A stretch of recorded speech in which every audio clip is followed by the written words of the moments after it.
presented by Yes Music. DJ Vikas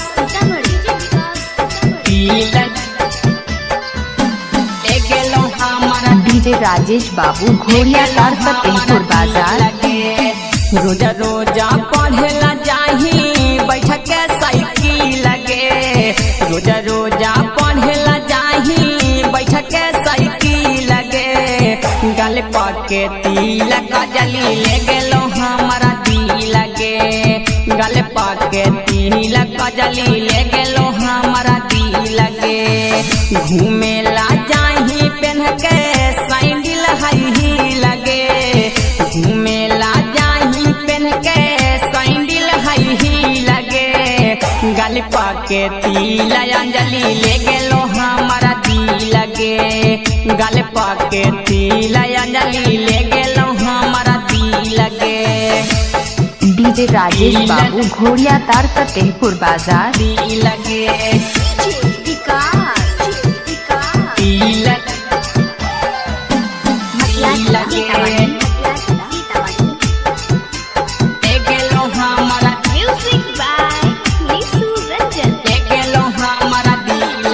ओठा लाली लगा के बाली पहन के हमरा लो भाई गे छौड़ी तोरे चलते पार्टी के पैसा लुटाई गे।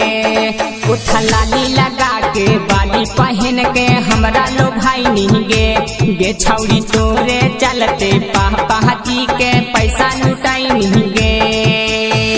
जब से देखलिया जियाल कैनी मुश्किल लगे, जब से देखलिया जियाल कैनी मुश्किल लगे।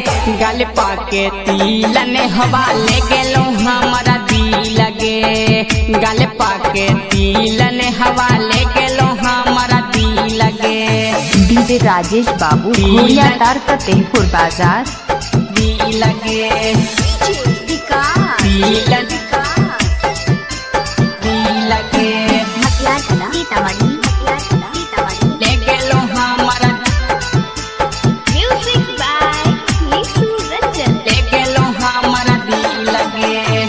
के चाला चल के गे छौड़ी पागल बनाई गे छौड़ी बन गे लोबी कसदी बहना तूता बड़ी सताई गे के चाला चल के गे छौड़ी पागल बनाई गे छौड़ी बन गे लौनी सुदी बहना तूता बड़ी सताई गे। अपना ही छोड़वाओ हौजा बानी तोरा सी लगे, अपना ही छोड़वाओ हौजा बानी तोरा सी लगे। गल पाके तिल निसबा ले गेलो हमारा दिल लगे, गल पाके तिल खुशिया ले गेलो। डीजे राजेश बाबू घोड़िया तार फतेहपुर बाजार।